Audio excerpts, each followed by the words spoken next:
In Math 1108, Section 2.2 deals with circles, and one of the important formulas relating to circles is the center radius form, which is this particular equation.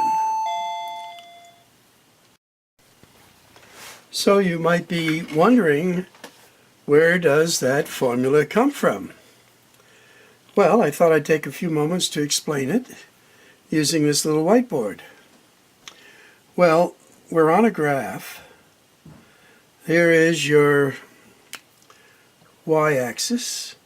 There is your x-axis. And in a sense, we're defining a circle, a center point, and then equidistant from that is the circumference, and the distance from that point to the edge of the circle we call the radius. But as we reflect on the graph of this center point actually has an ordered pair, and that ordered pair is an x and a y, but we'll define it here as an h, comma, k. So h, comma, k is the center of the circle, which is an ordered pair. Now, at the edge of the circle, somewhere, there will be another ordered pair. And of course, as this line changes around, the distance that point is from the circle is always the same. So we could choose this ordered pair, whatever it happens to be. Now, in a previous lesson, we went over what is called the distance formula. We wanted to find the point here to this, which is in a sense the hypotenuse of a right triangle. Now, you might recall that that formula was a squared plus b squared equals c squared as part of the Pythagorean theorem. So what is your a value? Well, your a value is this distance here. Your b value is this distance. And you might say, how could we possibly find that? Well, if we know this coordinate, and if we know this coordinate, we would put it in this formula, where we go x sub 2 minus x sub 1, and then y sub 2 minus y sub 1, we're going to square this, and without the radical sign, this would be squared here. So that's something we worked on earlier. Now let's do this one here. So where does this come from then? Well, we're taking our center point of the circle with the initials h, comma, k, and substituting it for our first ordered pair, x sub 1, y sub 1. So that's where the h and the k come from. Then we're just using this general item here as a point on the circumference of the circle, x comma y, so that will replace our x sub 2's. And we're saying that the square root of this is going to be r, the actual length of this line. So, to remove the radical sign, we now square this side and square this side. So this is the derivation of the center radius form equation of a circle. Now what we'll do is we'll try some examples. Now another thing we should add, there is a special formula when the center of the circle is at the origin. If it's at the origin, and your ordered pair there, of course, is 0, 0, the formula for that special situation is just x squared plus y squared equals r squared.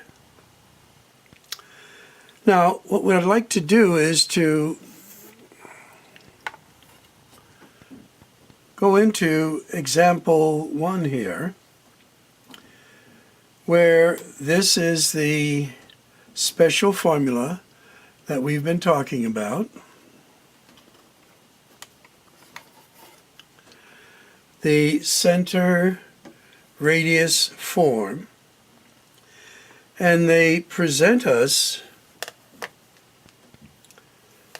with this formula here.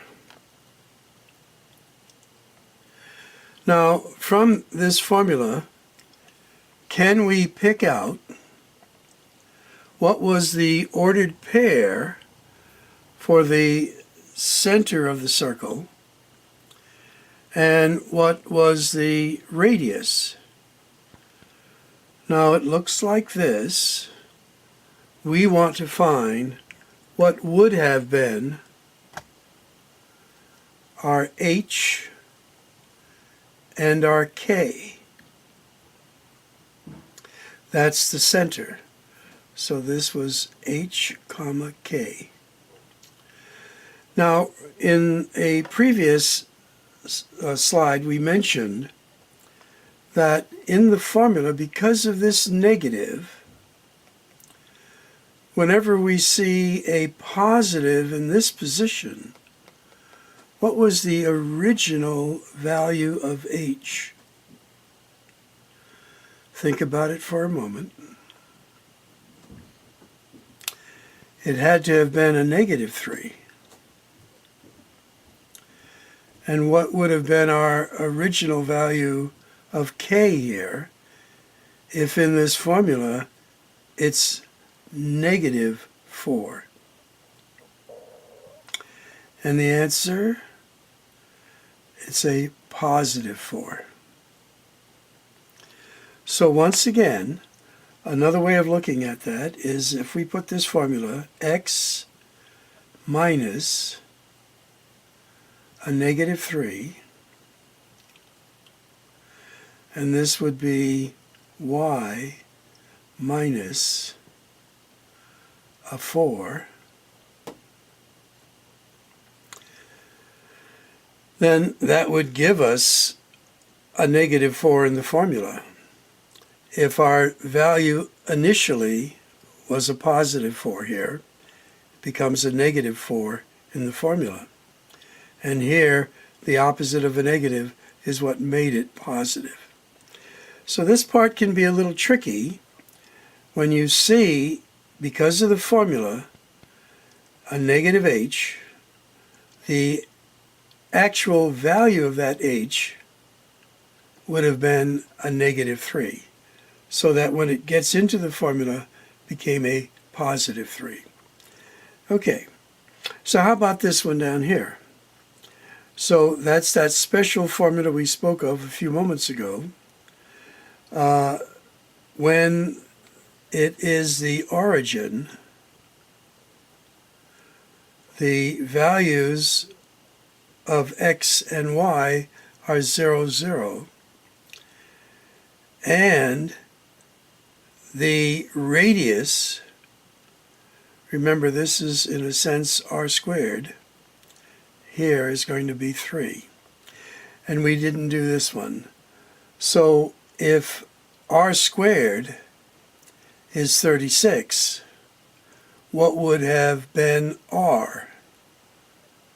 Well, you take the square root of 36 and you get 6.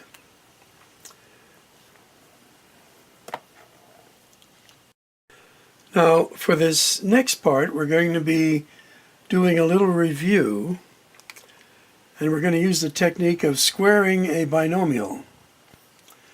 So if we have a plus b, the quantity square, this is a binomial, and the technique we taught, and hopefully your instructor is doing this, is you square the first item, you multiply these two items together, and then double it. So that would be a positive AB, and then double it, a positive 2AB. And then you square the last term. Now if this is a negative, the only difference is that this is a negative.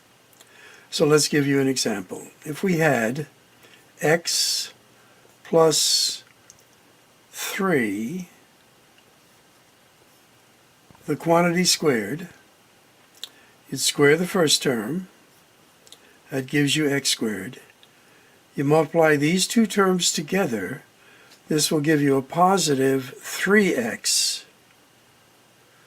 And then you double it, that will give you a 6x. Then you square the 3, and this gives you your last term. Now, this is in the form of ax squared plus bx plus c, which is the standard form of the quadratic expression. And I want you to keep in mind the 6, which is our b term. Now, one of the techniques that you're going to run into is called completing the square. Now, how do we complete the square? Well, if we had, for instance, y squared plus 10y, how would we get our c term out here? Well, the procedure would be to find what would have been the original binomial that we're going to square. And a technique would be, you can put a parenthesis like so for your binomial that will be squared. We know that our first term, x squared, just comes down here as, I should say y squared, as a y. Now, the plus would come down here. Now, where did we get that 10 from? Well, we had to take whatever was there and double it. Well, if we ended up with a 10 by doubling something, what would have been there originally? Well, we would divide by 2. So we're going to divide this by 2 and get a 5. Now, how do we get our c term here? Well, we square the 5 and get 25. So what I've just done is completing the square. We had part of it, and I completed the square by undoing that technique of squaring a binomial. So that's where we're going to go.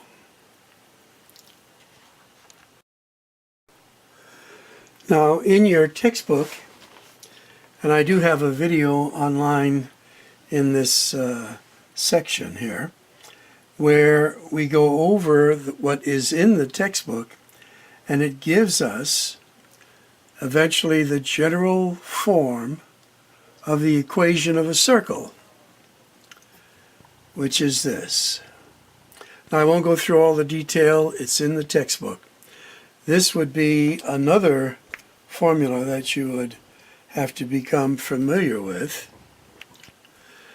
But the example in the textbook, example 3, is this one here. And they want you to find, from this formula, the center point of the circle and the radius of a circle. And the process they want you to use for this is by completing the square. I kind of ran out of room, so I had to simplify there a little bit. Okay, so in a sense we have two portions here that we want to complete the square of. And actually we had used these examples. So in completing this square, I'm going to put a parenthesis, square like so, parenthesis, square like so, and I know x goes here, a negative goes there, y goes here, a positive goes there. But now I want to find out what was my b term originally. Well, it is the b term. What was it originally in the binomial that we squared? Well, we just went over, we said we had to take half of this. So half of a negative 6 is a negative 3. And half, and this is a y here as well, half of a 10, a positive 10, is a 5. Now, the thing is, I want to get to this, but in order to do so, I had to factor what was here. But we're missing our c term here. What would have been our c term? Well, we take negative 3 and square it, and that gives us a positive 9. So now if we factor this, we get this. And what would have been our c term for this part? Well, if we squared 25, if we squared 5, we get 25. So this is now this trinomial factored, and we did it by completing the square. Now, another thing we want to do is take this 25 now and bring it to the other side as a negative 25. Now, you might say, is this an equation? And the answer is no, even though I just took this term and brought it to the other side. Because what have I added to this equation here? I've added a 9, which to keep it as an equation I must add there. And I've added a 25. So now this is an equation. So in a sense, what I'm doing is modifying this original one so I could get it into the center radius form of the circle. We're almost there. Because what I can do now, I can eliminate this 25 and this 25, and I'll write that 9 again there. And lo and behold, I have it in the form of the center radius form. Because what they're asking us is to find the center of the circle. Well, that's going to be an ordered pair that I will pick out of here. And hopefully by this time you realize it's going to be the opposite sign of our letter H here, which will be a positive 3, and the opposite sign of our letter K here, which will be a negative 5. That's the center of the circle. And this is r squared, so our radius is going to be a 3. And that's the solution of that. Okay, as you read your textbook, and of course listen carefully to the lessons your instructor is giving you, this might be a helpful aid, but your textbook is your primary source of information with interpretation through your instructor. And good luck on this.